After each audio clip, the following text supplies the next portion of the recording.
Bueno muchachos, ¿cómo andan? Se les agradece a los muchachos del quinto E, año 2023, por permitir y hacer posible la grabación de este video. Bueno, lo que vamos a ver hoy es asociación de capacitores en serie.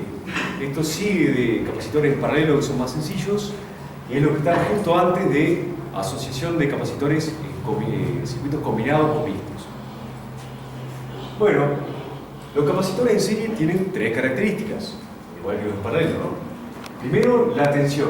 La tensión o el potencial eléctrico total es igual a la suma de los potenciales eléctricos individuales. Esto no tiene ninguna ciencia, ya lo saben desde hace mucho. Tiene que ver con la segunda ley de Kirchhoff, que dice que en un circuito cerrado, en un lazo, la sumatoria de tensiones es igual a cero.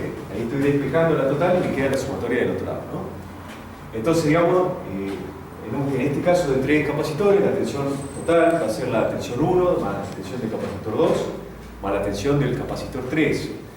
Y en un caso genérico, la tensión total, digamos, es la sumatoria de cada una de las tensiones de los capacitores. En el caso de la carga, y esto lo vamos a analizar un poquitito, la carga total es igual en todos los capacitores. Por ahí, en esta configuración en serie es donde por ahí cuesta un poquito más entender por qué. Lo vamos a analizar un poquito. Bueno, parecido a lo que hemos visto ya, cuando yo le aplico una fuente potencial a estos capacitores, este potencial positivo tiene muchos huecos o iones positivos, ¿sí? Y esto es una lámina de material conductor, por lo general algún metal, aluminio por ejemplo, los capacitores en general. Entonces, ¿qué ocurre? Estas láminas tienen sus electrones libres. Al verse afectados por el campo eléctrico de esta fuente, esos electrones migran hacia este terminal, dejando partículas cargadas positivamente o iones. Y esto hace un efecto en cadena, porque fíjense que estos cuatro lugares simbólicos, ¿no? Libres de acá provocan una fuerza haciendo que de este lado se atraigan electrones, lo mismo que ocurrió acá. En este caso sacan los electrones de esta placa, que se acumulan en este otro lado. Pero a su vez esa misma cantidad de partículas, de electrocitos que se fueron para allá, carga, mejor dicho, la cantidad de electrones que se fueron acá son iguales a la cantidad de huecos o iones positivos que quedaron de este lado. Esto obedece a algo que se llama el principio de conservación de la carga, el principio físico, que dice que la carga no puede crearse ni destruirse. Se puede recombinar, se puede separar, pero no se puede crear ni destruir, y la materia existe originalmente en estado neutro, es decir, en igual cantidad de cargas. Bueno, y este razonamiento continúa para aquel lado, ¿no? Con exactamente la misma cantidad de cargas.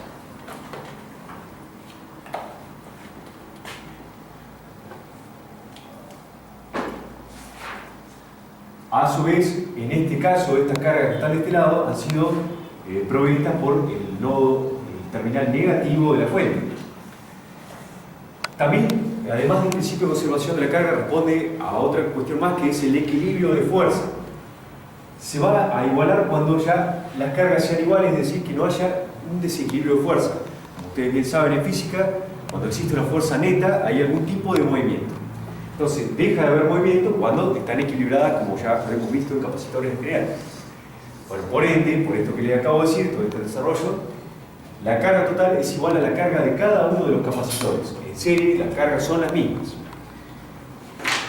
Y en el caso de la capacidad total, se puede deducir con las tensiones, sumándolas y despejando de la ecuación de capacidad. Recuerden que capacidad es igual a carga sobre tensión.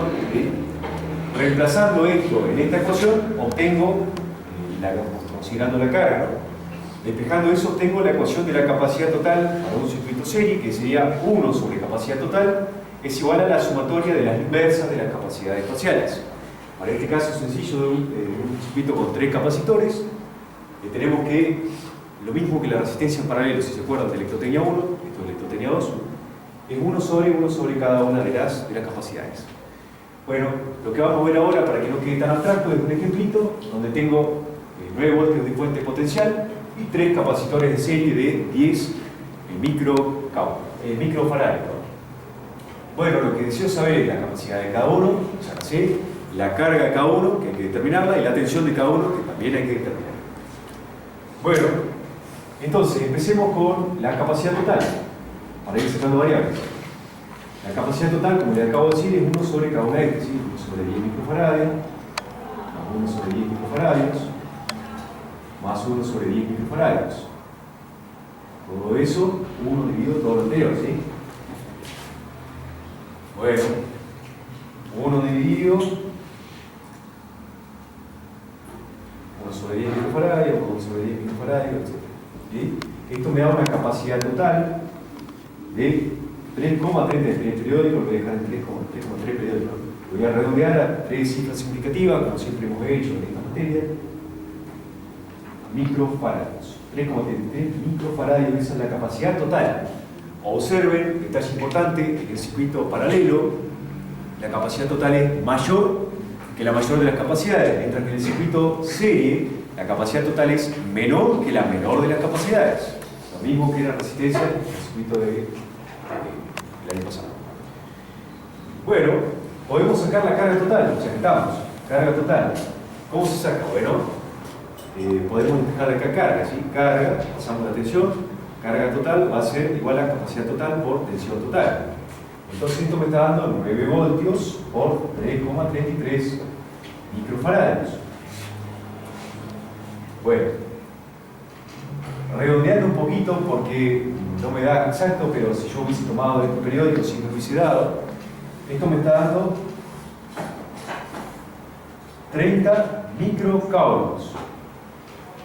Bueno, con esto he sacado no solo la carga total, sino también la carga en cada capacitor, porque como dijimos hace unos instantes, la carga en los capacitores son iguales. Estamos hablando de 30 microcoulombs, 30 microcoulombs y 30 microcoulombs. Bueno, finalmente nos faltan las tensiones y ya estaríamos con este ejercicio.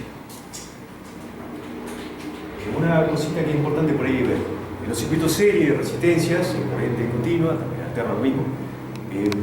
La corriente es la misma en los circuitos serie, ¿sí? Mientras que la tensión no. Bueno, acá lo mismo. La tensión varía, pero lo que es lo mismo la carga, no la corriente. Porque en sí no hay corriente porque el circuito en un capacitor es un circuito abierto. Lo vamos a analizar un poquito más cuando veamos corriente alterna con esto. Capacitor en corriente alterna. Ahora estamos en el capacitor en corriente continua. Primera parte de electrotecnia 2. Bueno, para sacar la tensión, de vuelta me vengo a mi ecuación, tensión, fíjense, paso dividiendo capacidad. Entonces me va a quedar carga dividido capacidad. ¿Sí? Entonces, bueno, fíjense, la tensión del capacitor 1 va a ser la carga del capacitor 1 dividido la capacidad 1, ¿no? Entonces sería, estamos hablando de 30 microcoulombs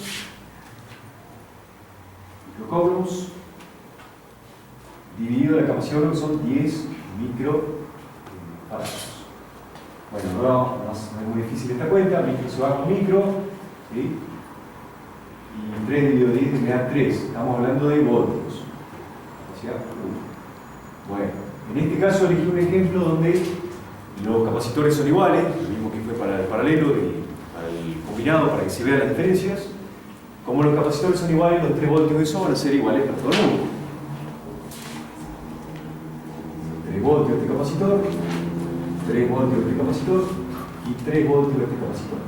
Lo cual es lógico porque 3 voltios más 3 voltios más 3 voltios son los 9 voltios con los que hemos inventado el circuito